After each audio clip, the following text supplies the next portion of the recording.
pertama ingin saya kongsi dengan anda.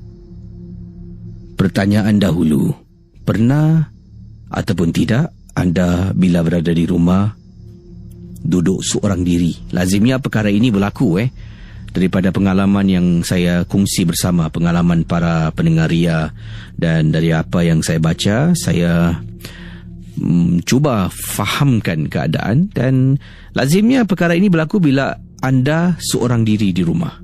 Pernah tak anda ada kalanya terasa macam ada orang lain dalam rumah anda? Walaupun anda tahu mungkin keluarga tak ada di rumah, adik-beradik tak ada di rumah, mak bapak tak ada di rumah, anda seorang diri di rumah. Akan tetapi kadang-kala ia membuat anda macam nak toleh, tapi beberapa kali juga anda pernah toleh ke belakang. Walaupun anda tahu memang tidak ada orang di rumah, tapi tetap juga rasakan macam ada sesuatu dalam rumah, dan anda kerap kali toleh ke belakang hanya untuk anda periksa dan pastikan yang anda ni betul-betul yakin memang dalam rumah tidak ada orang. Pernahkah anda mempunyai mengalami perasaan seperti itu yang diceritakan awal tadi?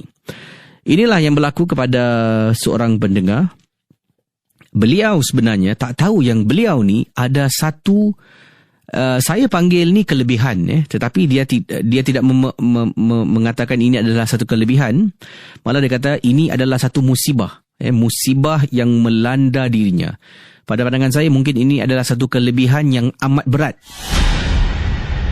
yang beliau miliki boleh saya katakan di sini. Jadi pengirim kita yang bernama ingin dikenali sebagai Ashida berkongsi peristiwa yang menakutkan ini. Pada usia saya, selepas usia saya 9 tahun, Casey, kata Ashida, saya dah mula boleh rasakan seperti ada sesuatu dekat belakang saya di jam 12. Kita dengar sekarang kisah dari Ashida yang berkongsi pengalaman berlaku sejak beliau usia 9 tahun sampailah ke hari ini. Pada usia 9 tahun, saya dah mula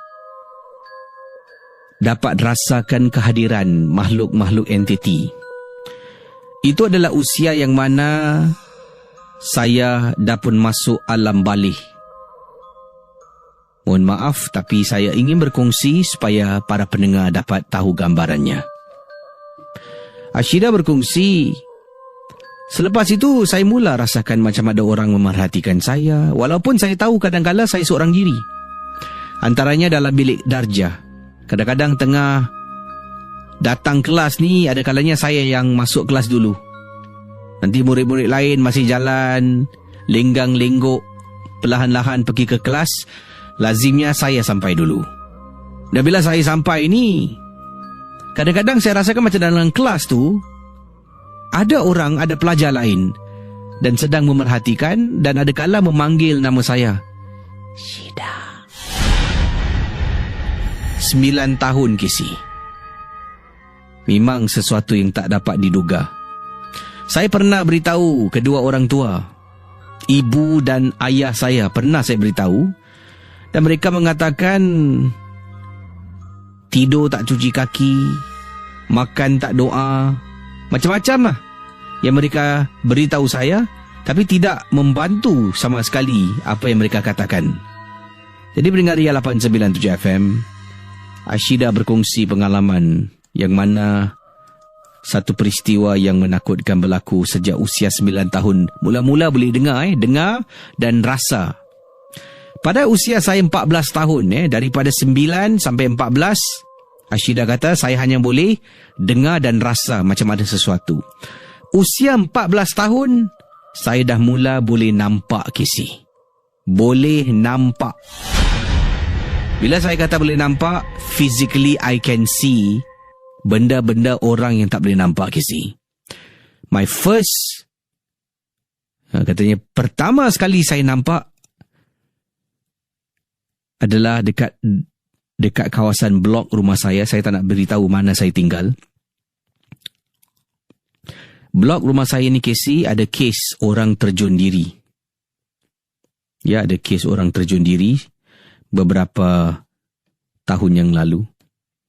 terjun dan habis jatuh betul-betul dekat belakang blok. Sebahagian badan masuk longkang kecil, berderai. Dan Casey sumpah, katanya Ashida, saya pernah ternampak, Casey. Orang yang jatuh berkecai, dalam keadaan badannya tu kepalanya dah berderai, berjalan, Casey. Pada waktu malam, saya ingat lagi, waktu itu usia saya 14 tahun, saya baru balik dari tuition. Bila saya nampak benda tu, saya terpekik kerana ketakutan, Casey.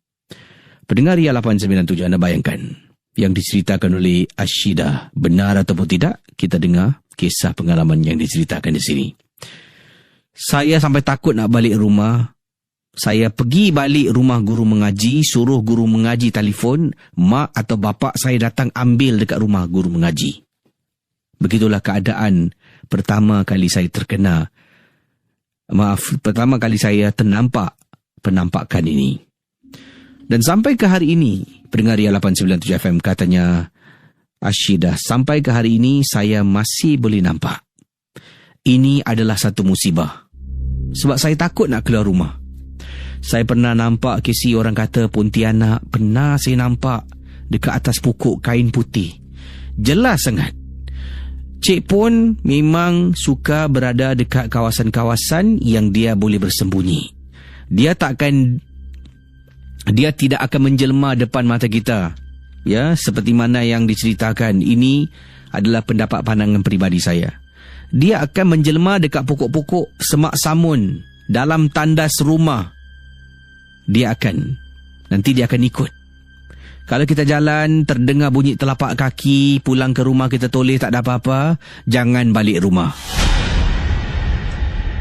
Pendengar Ria 897, saya dah mula boleh nampak, sampaikan saya takut nak keluar. Ibu saya sewaktu saya usia 15 atau 16 tahun, mendapatkan rawatan bantuan psikiatrik, Casey. Sampaikan saya ni refer, dibawa ke rumah sakit mental. Kerana mereka ingatkan dalam otak saya ni ada gangguan, ada suara-suara yang boleh membinasakan saya. Misal kata, pernah seorang psikologi ni kata, kalau tak dikawal, saya akan hilang kawalan dan kemungkinan saya akan membunuh diri. Tapi saya tahu saya bukan macam tu, Casey. Cuma saya dengar suara-suara, saya dengar orang bercakap, tapi orang yang bercakap ni dah mati. Saya boleh nampak, Casey. Saya pernah ziarah Pak Long saya dalam keadaan sakit tenat. Ramai orang berkumpul dekat hospital tengok Pak Long dalam keadaan sakit tenat. Dan bila satu waktu tu, orang yang datang ziarah Pak Long disuruh tunggu dekat waiting lounge, ya, di salah sebuah hospital, sebab dah terlampau ramai sangat. Keluar, doktor datang nak periksa. Doktor, saya nampak saya dekat situ sebabnya Pak Long tu adalah abang kepada mak saya. Jadi mak saya ni adalah adik Pak Long lah. Mak saya yang uruskan A to Z, Pak Long masuk hospital, jumpa doktor mana, dapatkan informasi dan sebagainya.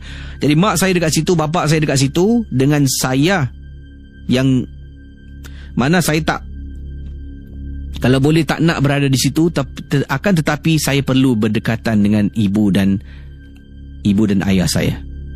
Pak Long tengah baring dalam keadaan tenat. Yang datang disuruh keluar tunggu dekat waiting lounge. Cuma saya, ibu dengan ayah. Doktor dan ada 3 jururawat. Tarik langsi katil nak cakap dengan ibu saya. Sebelum doktor cakap, saya nampak, Casey, ada susuk tubuh besar sangat-sangat. Besar, saya ternampak, saya tunduk.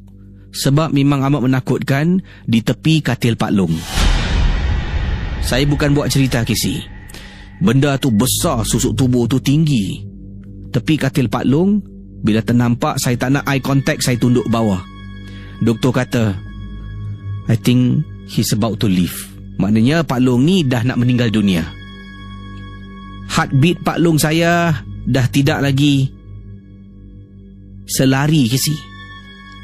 Irregular heartbeat, tekanan darah dah turun, dan Pak Long saya dapat kita dengar mula mengucap Casey.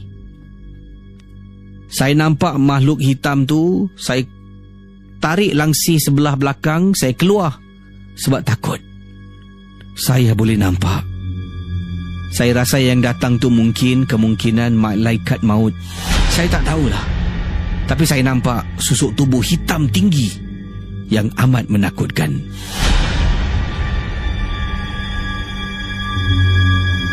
Pendengar Ria 897, saya pernah pergi rumah kawan saya, yang mana dalam rumah tu kawan saya sendiri tak tahu ada kes kematian dalam rumah.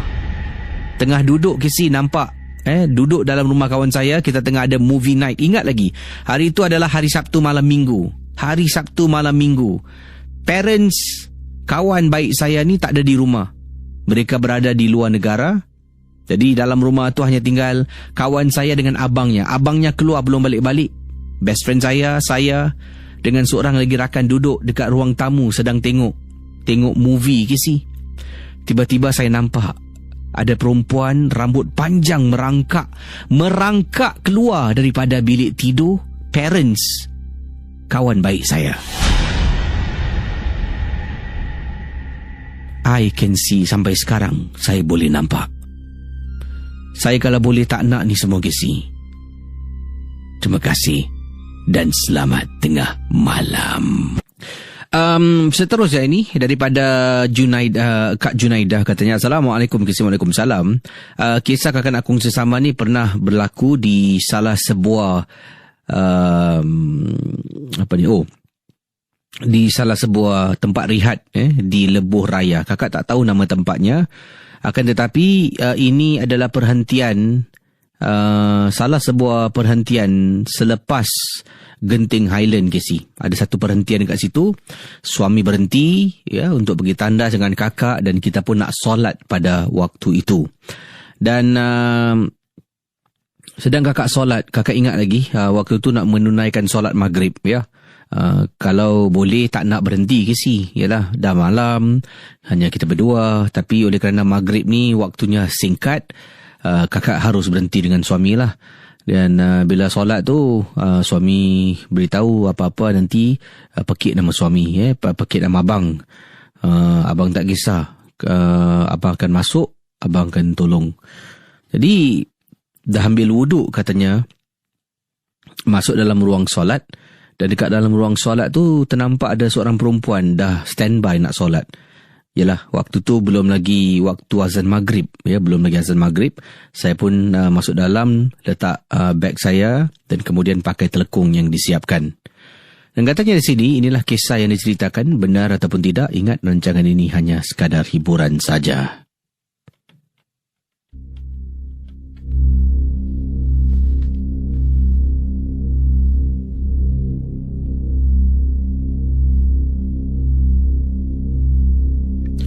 Jadi bila azan berkumandang, saya tunggu seketika dan kemudian terus saya solat. Beg saya letak di hadapan dan saya solat. Wanita yang tadi duduk, katanya hanya sekadar duduk, belum lagi solat Casey. Tak apa, saya mulakan dulu saya solat. Dan apa yang berlaku pendengar Ria 897?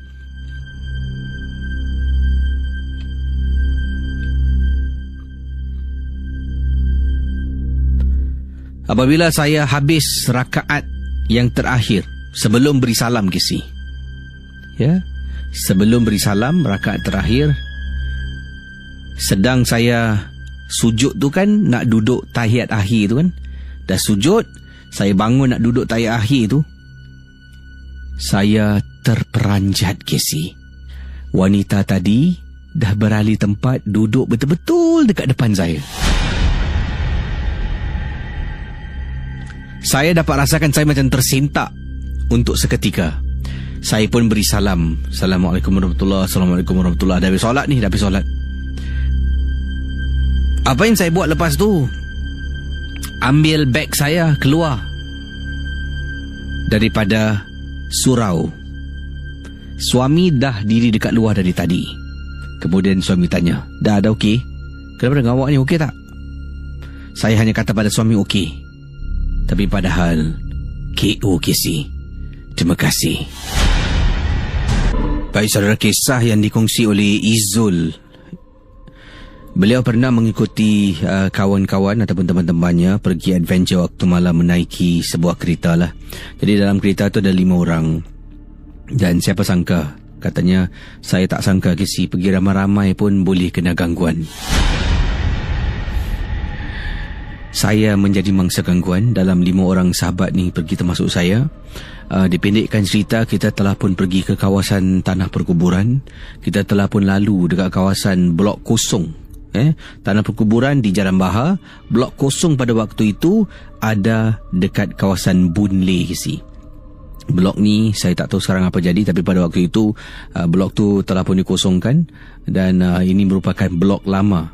Jadi kami letak kenderaan di tempat letak kereta dan kemudian naik ke atas lah. Naik ke atas untuk jalan-jalan, katanya untuk tengok-tengok dan bila saya dengan teman saya tengah berada dekat blok tu, rasa meremang sangat. Kita 5 orang ni pun goyang Casey, takut sangat. Tapi itulah bila perasaan nak, katanya di sini, bila perasaan yang ingin tempat tinggal, ya, ingin tahu sama.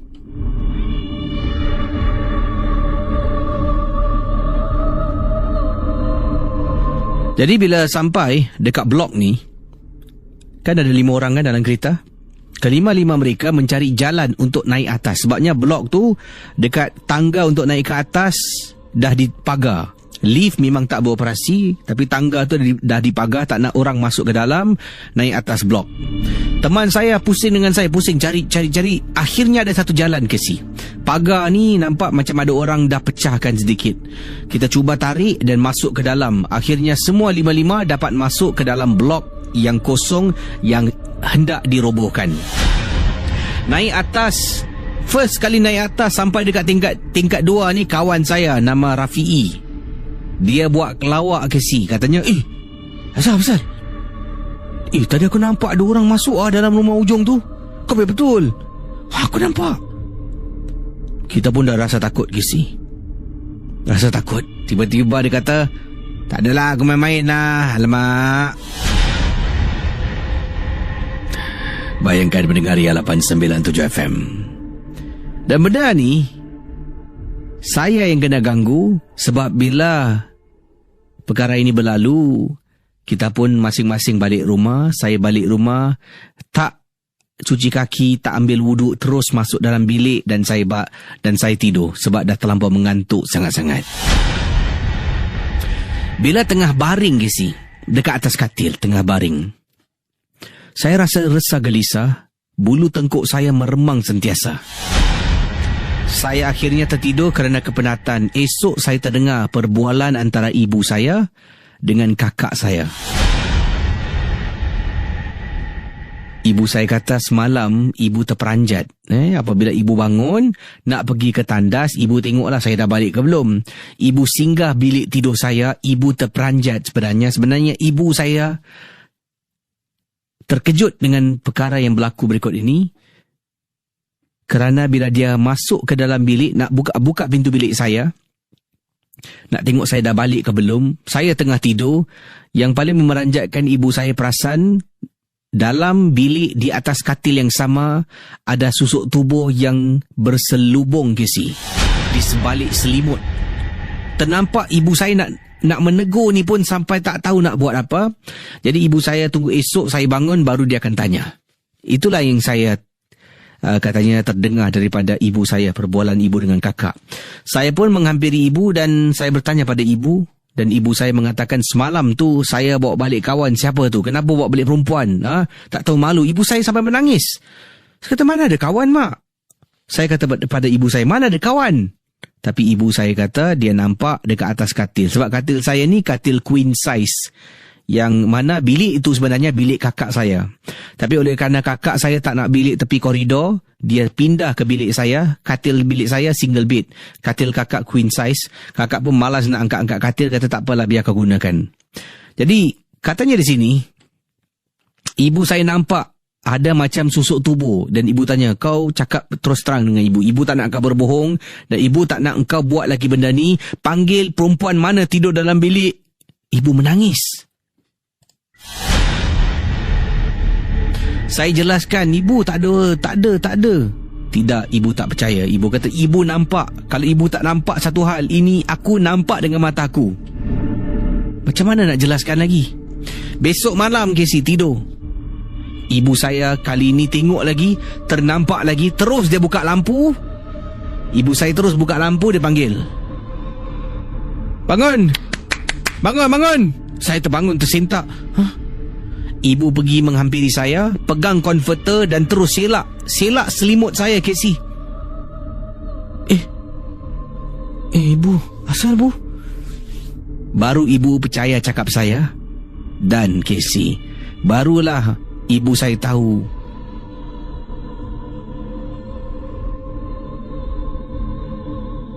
katanya di sini, barulah ibu saya tahu yang saya tidak berbohong. Dan persoalannya, bagaimana benda ni boleh berada dalam rumah? Rupa-rupanya bila periksa, tahulah berasal dari mana dan menghantui saya dan juga ahli keluarga yang lain. Terima kasih dan selamat mendengar Ria 897 FM. Okey, ini datang daripada pengirim kita. Ini kiriman seminggu yang lalu. Ini daripada Adli. Adli kata, Assalamualaikum KC. Waalaikumsalam. Saya yang ringkas. Saya menunggang motosikal pada waktu malam, menggunakan laluan di Permas Jaya. Saya tinggal dekat kawasan Permas Jaya ni. Ada satu highway lah. Highway itu walau waktu malam memang tak ada lampu gelap gelita. Dan saya dah dinasihatkan oleh beberapa orang kenalan, termasuklah saudara saya, kalau boleh waktu malam jangan menunggang motosikal dekat laluan di Permas Jaya ni, highway yang disebutkan. Highway ni, highway yang dikatakan di sini betul-betul bersebelahan. Tak nak sebutlah biarlah ia menjadi rahsia. Tengah tunggang motosikal saya ni berkuasa rendah, Kisi. Ya, berkuasa rendah. Macam mana punya kita tekan minyak throttle ni pun tetap juga.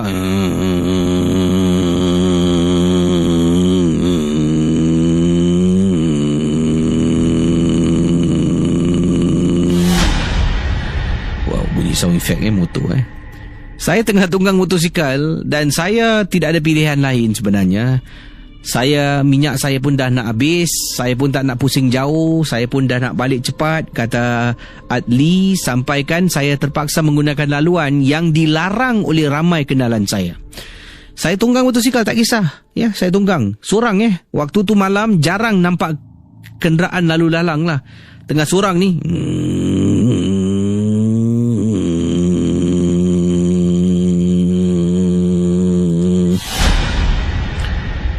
Tiba-tiba Casey, saya boleh rasa di tempat duduk belakang motosikal saya ada orang yang menumpang. Sumpah saya tak bohong. Saya dapat rasakan motosikal saya dahlah kuasanya rendah. Bila ada orang duduk, boleh rasa lebih berat daripada biasa. Bayangkan mendengar Ria 897 FM. Jadi saya teruskan perjalanan. Motosikal saya memang berat. Teruskan. Akhirnya sampai dengan selamat. Itu pengalaman yang memang tak dapat saya lupakan. Terima kasih dan selamat tengah malam. Hello, selamat pagi. Assalamualaikum. Waalaikumsalam. Siapa bercakap ni? Okey, Casey, apa khabar? Baik, alhamdulillah. Tunggu sekejap lagi, Casey. Assalamualaikum, Casey. Salam, siapa bercakap ni? Manja. Dan Manja ada kisah apa? Silakan. Tak, Manja ni dah ada dua kisah lah. Silakan. Tapi nak kata benda ni yang benar atau ini kita tak boleh cakap lah. Tapi benar terkena pada diri Manja dengan anak-anak. Yang pertama daripada kat rumah lama di Bukit Batok lah. Kita masuk tu rumah, Pasal kita dah semak apa semua kan. Habis bila duduk dekat rumah tu, ada makhluk lah. Tapi kita masuk, benda makhluk tu dia tak mengganggu anak-anak lah. Dia macam mak mertua dengan time itu dengan bekas lah. Habis satu kali ni kita manja macam tak percaya, manja je pernah cakap dengan keluarga manja. Habis bila keluarga manja datang kat rumah, atau semak rumah tu kan, tapi tempat bilik tidur lah, master room lah. Habis satu kali makhluk ni ada pernah datang malam. Dia kasi nampak lah, tak ada kepala, Casey. Habis satu kali tu anak manja yang lelaki nombor 3, dia pernah nampak. Habis sebelum tu dia tidur, dia pernah terkena pijak dengan makhluk ni. Habis pagi kita tak tahulah, kali muka anak manja nombor 3 ni, muka dia berdarah. Dia bangun, dia kasih tahu dengan manja, Mak, abang tidur macam orang lalu jalan terpijak. Habis kata manja, mungkin tak cuci kaki lah. Habis yang 2 kali ni dia kena. Habis manja cakap lah dengan bekas manja dululah, kenapa anak yang lain tak kena yang nombor 3. Sekali bila dalam 1 minggu tu, anak manja yang lain pun kena lah. Dia tahu cakap, Mak, rumah ni dah ada orang ke? Habis dalam itu manja pun tak macam rasa apa-apa kan. Habis time sekali manja punya parents, orang tua tidur kat rumah dengan mak mertua. Satu kali tu makhluk dalam rumah tu, apa kita dapat tahu, jiran-jiran ada kasih tahulah. Dulu yang duduk dalam rumah tu, the owner, kira isteri dia ada menyimpan sesuatu dalam rumah tu, tapi benda tu tak, benda makhluk tu tak boleh keluarkan. Habis manja tanya jiran-jiran lah. Satu kali tu kita tak pernah tutup lampu kan. Kali lampu kat rumah macam main-main tau, Casey. Dia kasih buka, tutup. Habis benda kat dapur dia kasih bunyi. Habis satu benda macam putih kan, lembaga hitam ada kat belakang pintu dengan bilik tempat budak tidur lah.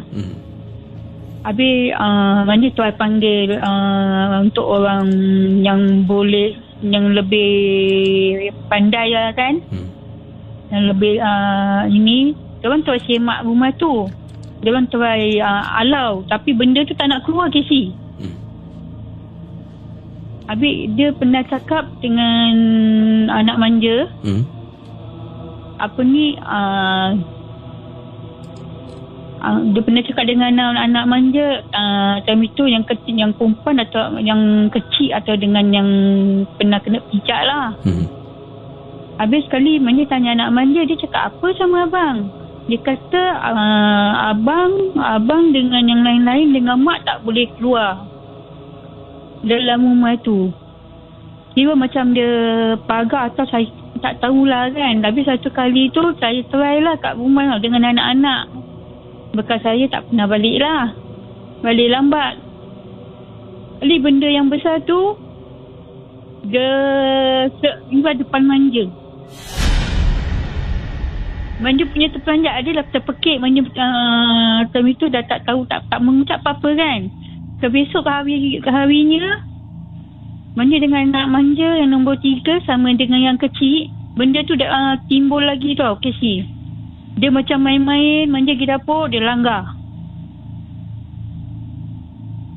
Habis manja tanya satu ustaz lah ni. Secara kebetulan dia tinggal satu blok. Sekali dia tengok, sekali ustaz tu kata dulu yang duduk rumah lama ni dia ada menyimpan sesuatu benda. Dia asal daripada Batam. Habis lama-lama rumah tu diorang cuba semakkan, diorang macam ikut kata-kata orang, ikut adat Islam mana yang diorang boleh kemampuan lah. Daripada tu makhluk tu macam marah tau sebelum dia pergi kan. Habis keesokan hari dia, bilik master tu macam dia macam darah tau Casey, tapi bukan darah. Dia menimbulkan macam inai. Macam kita lap, benda tu dah timbul. Macam dia tak kasih ini tau. Habis penghabisan, saya punya jiran kan, dia panggil untuk bantuan untuk ke rumah. Makhluk tu terus hilang macam itu aja.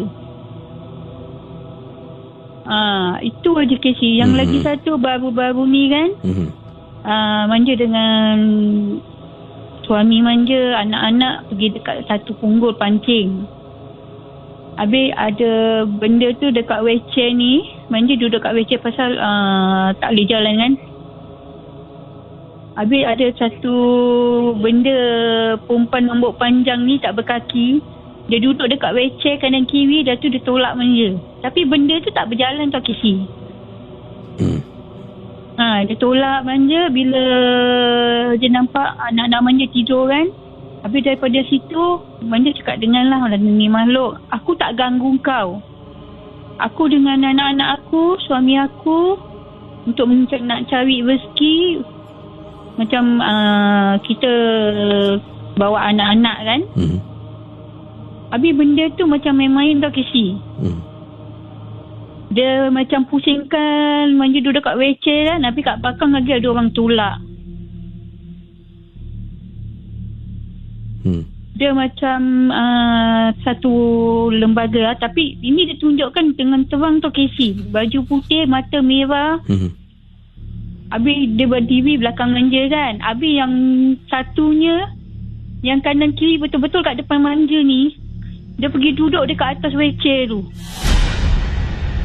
Habis anak manja, tak salah anak manja tidur sekali. Tak tahulah, mata dia pejam ke dia tak gali. Dia tanya, mak berbual dengan siapa? Habis manja cakap tak tahulah, ada benda ni duduk kat atas wheelchair. Manja cakap dengan suami manja. Lalu kita datang kat sini, tak ada apa-apa, tak ada orang. Memang tempat tu gelap tau Casey. Tempat tu memang biasa ada orang datang jugalah untuk pancing. Tapi itu yang secara kebetulan kita turun, benda tu macam dengan anak manja dia tak kacau tau. Dia pergi tempat manja, dia tolak tu wheelchair macam buat main. Habis manja bercakap lagi lah. Kali yang satu perempuan ni dia tak tunjuk muka. Habis manja mengucap dalam hati kan. Manja kata, Astaghfirullahaladzim, aku tak kacau kau. Aku mencari rezeki. Habis manja diam lah mula-mula. Habis sekali time itu laki manja pancing, dia dapat tu ikan. Sekali dia kata, awak kenapa? Manja boleh cakap tak ada apa-apa lah. Sekali yang satu duduk atas pokok. Habis manja kat situ macam tak, manja bukan kata manja takut lah, tapi benda ni kita tak kacau dia kan. Habis dalam keesokan hari dia datang keesokan hari dia, kita balik sampai pagi ke Sikati. Dalam pukul 3 tahu-tahu yang makhluk yang sama ni dia tidur kat sebelah anak manja. Daripada situ manja cakap dengan dia, kita tak kacau kau janganlah ganggu. Habis time dia tidur kat sebelah anak manja, macam anak manja tak sadar tau Casey. Suami manja tengah pancing. Dia macam, dia pancing kan, dia pusing belakang. Benda tu dia macam tak nampak. Habis manja cakap dengan dia, kau pergilah. Habis daripada situ macam dia kasih signal. Dia kata anak-anak manja hak dia. Abi Manja cakap dengan dia, kau datang ganggu kita, buat apa kita tak ganggu kau? Tapi pada situ Manja kalau mengucapkan, Manja cakap dengan dia, kau pergilah ke asal kau. Kau jangan ganggu keluarga aku, suami aku dan anak-anak aku. Kau baliklah ke asal kau. Habis kat situ, saya Manja tak tahulah. Pasal muka dia merah kat situ kan, dia tunjukkan taring dia. Habis kata Manja, okeylah, kau balik ke asal kau. Habis Manja cakap dengan dia, kalau kau ada musuh ke atau orang yang ngandung kau, kau carilah orang tu. Habis tu dia hilang gitu. Itu aja Casey. Jadi terima kasih Manja. Sekarang ini dah tak lagi kena gangguan ya Manja. Tak, tapi kalau pergi pancing tu kan, dia bahagian dalam lah. Benda dia macam kacau tau Casey. Tapi dia macam tak anu apa-apa lah. Terima kasih Casey. Terima kasih Manja. Terima kasih. Saudara, satu lagi kisah sebelum saya berehat, yang ringkas datang daripada Ina berkongsi pengalaman. Katanya, Assalamualaikum Casey. Waalaikumsalam. Saya peminat baru dengar rancangan MJ12. Saya ni adalah orang Malaysia berasal daripada Melaka, dan saya nak berkongsi satu peristiwa yang pernah berlaku pada saya. Selepas ibu saya meninggal pada malam hari, saya dengan anak-anak ternampak arwah ibu dekat tingkap bilik Casey. Ini satu perkara yang memang kalau saya beritahu orang pun memang susah orang nak percaya. Tetapi yang nampak dahulu adalah anak-anak saya. Anak kata nampak nenek. Katanya, mama nenek. Dan saya jelaskan pada anak-anak, mana nenek? Nenek kan dah meninggal. Ada mah dekat tingkap. Bila saya toleh, astaghfirullahalazim, kisah terperanjat saya dibuatnya. Memang saya ternampak ada seolah-olah macam kelibat yang menyerupai arwah mak saya yang dah meninggal dunia dekat tingkap Casey. Sebab tingkap saya ni jenis katanya tingkap saya ni jenis frosted glass. Maknanya boleh nampak bentuk, boleh nampak ada orang dekat luar, tapi tak boleh nampak lah wajah yang terperinci. Anak saya pun boleh kenal tu neneknya, sebab bila dia berdiri tu kita tahu tu ni macam bentuk mak. Dan bila anak cakap ada nenek, saya pun kata tak ada, nenek kan dah meninggal. Saya toleh, saya ternampak sama macam arwah mak saya. Walaupun tak nampak wajah kita boleh tahu. Pendengar Ria 897 FM. Jadi kata di sini, kata Ina, saya dengan anak terpaksa berpindah daripada tidur dalam bilik, kita berpindah tidur dekat ruang tamu. Suami pada malam itu bekerja dan akan pulang pada esok pagi pukul 7.30. Jadi dalam rumah hanya saya dengan anak saya saja. Nasib baiklah anak saya seorang ni dah besar. Kalau tidak, tak ada orang nak temankan saya. Terima kasih dan selamat tengah malam. Itu dia kisah nampak arwah mak dekat tingkap Tapi bukan nampak secara fizikal lah, nampak macam ada bentuk tubuh. Frosted glass ni adalah jenis cermin yang mungkin ditampal dan hanya akan anda dapat lihat cahaya lampu ataupun bayang-bayang lah di sebalik frosted glass tu. Jadi mungkin dia nampak susuk tubuh yang dekat luar tu menyerupai bentuk tubuh arwah ibunya. Misteri Jam 12. Saya terpaksa undurkan diri. Untuk saya bersama dengan anda di lain kesempatan. Saya bertugas hari ni hari Sabtu Wow. Jadi hari ini saya bertugas pukul 6 petang nanti bertugas pukul 6 petang. Dan sekarang ini kita akan dengar lagu. Kemudian bila saya kembali, anda akan dengar rancangan Encore MJ12. Saya pun dah rakamkan kisah supaya anda tidaklah mungkin tertunggu-tunggu. Jadi harap maklum. Terima kasih atas keprihatinan anda dan sokongan yang anda berikan kepada Misteri Jam 12 Ria 897 FM.